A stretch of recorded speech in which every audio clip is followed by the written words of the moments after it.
Parce qu'en réalité, ce qui se passe, c'est que le cinéma, c'est aussi du business. Et il se trouve qu'il y a beaucoup de films commerciaux, des films grand budget, etc., commerciaux. Puis il y a du cinéma dit d'auteur. Et donc partout dans le monde, le cinéma... le cinéma d'auteur n'est pas forcément commercial. Ce sont des films qui veulent raconter des histoires, qui sont souvent engagés socialement, politiquement, culturellement. Des films qui veulent... C'est-à-dire qu'il y a deux façons de faire du cinéma. On peut faire du cinéma pour chercher de l'argent, ou alors on peut faire du cinéma pour raconter des histoires. Lorsque nous avons commencé, en 1996, il n'y avait plus d'école de formation à Ouagadougou. Même dans la sous-région, je ne crois pas, il y a sur le cinéma et l'audiovisuel. Donc des jeunes sont bien sûr des jeunes qui ont quitté la faculté de art et communication et tout, nous ont approchés pour faire partie de l'équipe de Vis-à-vis, avec des techniciens de la télévision, du cinéma, etc. Ici, dans le berceau, dans la terre-mère, je vois des films qui sont magnifiques et on n'arrive pas à les voir. Tu vois?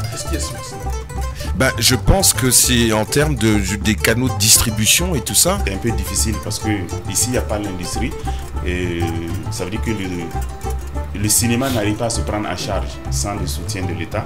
Et aussi le cinéma est un peu, pas budgétivore, mais il faut vraiment de grands budgets pour faire de grands films. Nous sommes excellents, certes, mais il faut avoir des gens quand même qui nous accompagnent pour qu'on puisse quand même exercer. Le ministère de la Communication fait son travail, mais entre nous, il faut qu'on se serre les coudes. Il y a toute une chaîne de valeurs qu'il faut s'approprier pour pouvoir donner le meilleur de soi-même.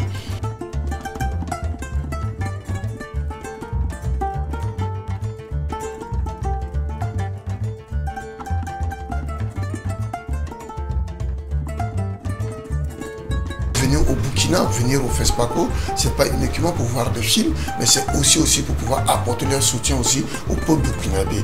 Et si l'engouement que nous avons cette année au FESPACO, c'est vrai, nombreux sont ces perdus, c'est disons les professionnels qui veulent venir voir le film, pour pouvoir rencontrer d'autres personnes, mais en même temps parmi eux, il y a de nombreux curieux aussi qui sont là aussi pour voir quels sont les hommes et les femmes qui dirigent ce pays, quels sont les hommes et ces femmes aussi qui ont lancé une nouvelle dynamique au niveau de la sous-région qui aujourd'hui est en train de prendre le monde entier. C'est un événement panafricain. Donc notre télévision se retrouve pleinement interpellée par ce festival.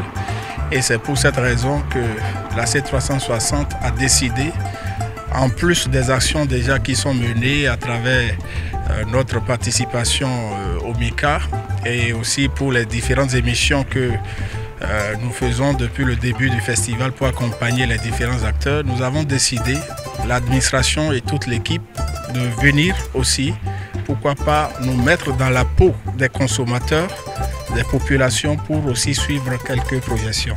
Moi, pendant le FESPACO, quand je marche dans les rues de Ouaga et que je vois le monde qu'il y a, ça me fait plaisir. Je dis, ben, voilà des gens, il y a quelques mois à peine, c'est des gens qui avaient des problèmes et on était tous aux aguets par rapport aux nouvelles du pays.